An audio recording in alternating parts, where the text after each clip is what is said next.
Students, my self doctor Narayan sir और हम अपनी सरल बायोलॉजी की जो श्रृंखला है उसी को आगे प्रोसीड कर रहे हैं।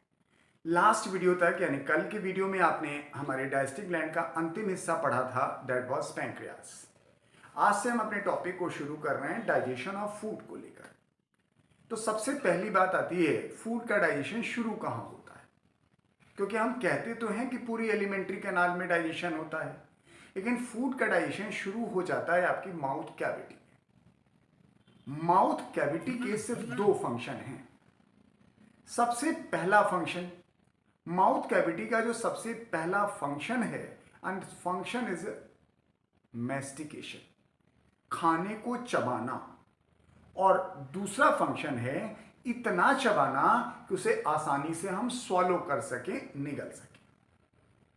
अब इस मैस्टिकेशन के प्रोसेस में दो लोग मदद करते हैं, one is the tooth, other is the tongue. दांत और जबान ये खाने को प्रॉपरली मैस्टिकेट करती हैं। जब हम खाने का मैस्टिकेशन करते हैं तो जो सलाइवा आपके माउथ कैविटी में रिलीज होता है सैलिवरी ग्लैंड से, तो उस सलाइवा के अंदर म्यूकस होता है, तो वो मैस्टिकेटेड फूड पार्टिकल को बांध देता है।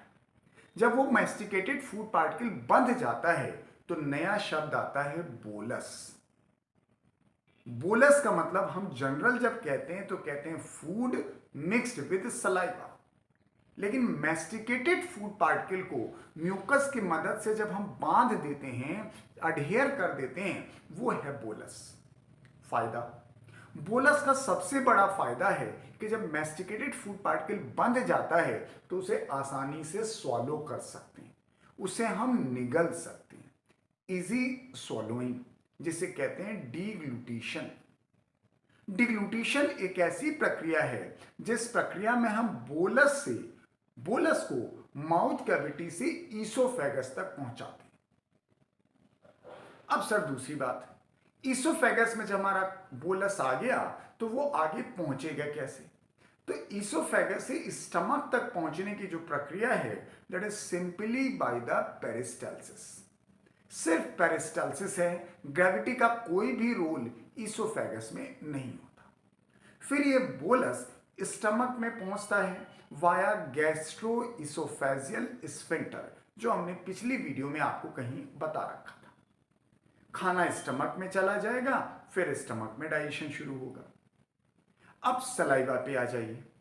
सलाइवा में होता क्या क्या है? सलाइवा में एक तो इलेक्ट्रोलाइट्स पाए जाते हैं, जैसे सोडियम, पोटेशियम एंड बाइकार्बोनेट। ये तीन नाम आपकी टेक्स्ट बुक में दिए हैं, इट डजंट मीन्स कि सिर्फ तीन ही होते हैं, क्योंकि मैं कई वीडियो से आपको कह रहा हूं कि हम जो वीडियो ये जनरेट कर रहे हैं, it's a simplified form and just only for the academics class 11th, academics class 12th and the for NEET, इसके अलावा नहीं। तो इसलिए हमने अपने लेक्चर्स को एकदम कंसाइज कर रखा है related to the NCERT. Yes, तो हम लोग बात कर रहे थे सलाइवा में इलेक्ट्रोलाइट्स हैं, सोडियम, पोटेशियम और बाइकार्बोनेट है। दूसरा म्यूकस है, जो अभी आपने पढ़ा, बोलस बनाने में मदद करता है। तीसरा कंपोनेंट वहां पर है एंजाइम, और एंजाइम दो प्रकार की हैं। एक है डाइजेस्टिव एंजाइम यानी hydrolases, that is salivary amylase, और दूसरा है antibacterial enzyme, that's a lysozyme. तो इलेक्ट्रोलाइट का फंक्शन आपको नहीं पढ़ना है। म्यूकस का फंक्शन मैं बता चुका कि वो मैस्टिकेटेड फूड पार्टिकल को बांध के रखता है। रही बात सैलिवरी एमाइलेज की, सैलिवरी एमाइलेज जो है वो कार्बोहाइड्रेट डाइजेस्टिंग एंजाइम है, जिसका ऑप्टिमम पीएच 6.8 होता है, यानी स्लाइटली एसिडिक मीडियम 6.8 पीएच पर ये बेहतरीन काम करता है। लेकिन सैलिवरी एमाइलेज सिर्फ कार्बोहाइड्रेट पे काम करता है। तो तीन सवाल आ गए, कहां से डाइजेशन शुरू हुआ? तो माउथ कैविटी से। किस फूड का सबसे पहले डाइजेशन शुरू हुआ? That is carbohydrate. और कौन सा डाइजेस्टिव एंजाइम सबसे पहले डाइजेशन की प्रक्रिया में इन्वॉल्व होगा? And that is salivary amylase, जिसे कई लोग टाइलिन के नाम से भी जानते हैं। अब काम क्या करता है? सैलरी एमाइलेज को ऑप्टिमम पीएच अगर मिलेगा तो वो कार्बोहाइड्रेट पे काम करेगा, लेकिन कौन से कार्बोहाइड्रेट? स्टार्च। इसलिए हम डाइजेस्टिव एंजाइम को कहते हैं स्पेसिफिक होते हैं, वो किसी खास सबस्ट्रेट पे ही काम करते हैं, तो वो सिर्फ स्टार्च पे काम करेगा और क्या बनाएगा? इसका जो प्रोडक्ट है दैट इज अ डाइसैकेराइड्स। सामान्यतः यह स्टार्च पर एक्शन करके उसे माल्टोज में परिवर्तित करता है। Maltose is an example of disaccharide. लेकिन दूसरी बात भी समझ लीजिए यहीं पर, जो सैलरी एमाइलेज है ये बहुत ताकतवर एंजाइम नहीं है। ऐसा नहीं है कि सर जितना भी स्टार्च है आपके खाने में सबको वो माल्टोज में कन्वर्ट करते हैं। सैलरी एमाइलेज को अगर ऑप्टिमम पीएच मिलेगा 6.8, तब भी वो मैक्सिमम 30% स्टार्च पर ही एक्शन करता है। 70% स्टार्च रिमेन अनडाइजेस्टेड। तो मैंने ये कहीं नहीं कहा कि सैलरी एमाइलेज ने संपूर्ण स्टार्च का डाइजेशन किया, लेकिन स्टार्च पर एक्शन किया। यानी पॉइंट हुआ कि अगर सैलरी एमाइलेज काम कर चुका है तो 30% स्टार्च तो डाइसैकेराइड में परिवर्तित होगा, लेकिन 70% स्टार्च रिमेन्स अनडाइजेस्टेड। अब एक एंजाइम और बात की थी, लाइसोजाइम। तो मैंने अभी आपसे कह दिया दैट इज एंटीबैक्टीरियल, यानी वो जर्मीसाइडल है। शायद इसी की वजह से आपके माउथ कैविटी में इतनी जल्दी इंफेक्शन नहीं होता है। अब ये जो सैलरी एमाइलेज का एक्शन है शुरू तो जरूर होता है माउथ कैविटी में, but it continue in the pharynx as well as oesophagus.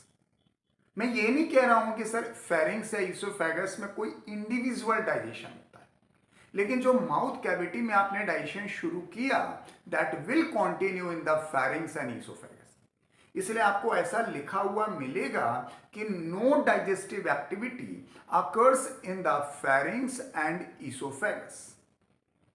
लेकिन ये बात इसलिए लिखी गई कि फेरिंग्स या ईसोफेगस से कोई अपना इंडिविजुअल डाइजेस्टिव एंजाइम नहीं निकलता। यही जब आपका खाना स्टमक में पहुंचेगा तो स्टमक में एसिडिक मीडिया होता है, क्योंकि वहां है HCl, और उस एसिडिक मीडिया के होने की वजह से सैलरी एमाइलेज इनएक्टिव हो जाता है। सैलरी एमाइलेज तकरीबन 6.8 pH पे काम करता है, और स्टमक के अंदर जो pH है वो एवरेज होता है 1.2 से लेकर 3.5, स्ट्रॉन्ग एसिडिक मीडिया। और इसी वजह से सैलरी एमाइलेज का एक्शन स्टमक के अंदर नहीं होता है। Yes, this is the digestion of food in the mouth cavity, जो आगे जारी रहा फेरिंग्स और ईसोफेगस में। फिर अगले लेक्चर में हम आपको बता पाएंगे कि स्टमक में क्या निकलता है और उसका क्या एक्शन होता है हमारे डाइजेशन ऑफ फूड पर। तो ये छोटी छोटी जो वीडियो क्लिप्स हम आपको दे रहे हैं रोज, ये आपको कैसी लगती हैं प्लीज़ इसे ज़रूर बताइएगा।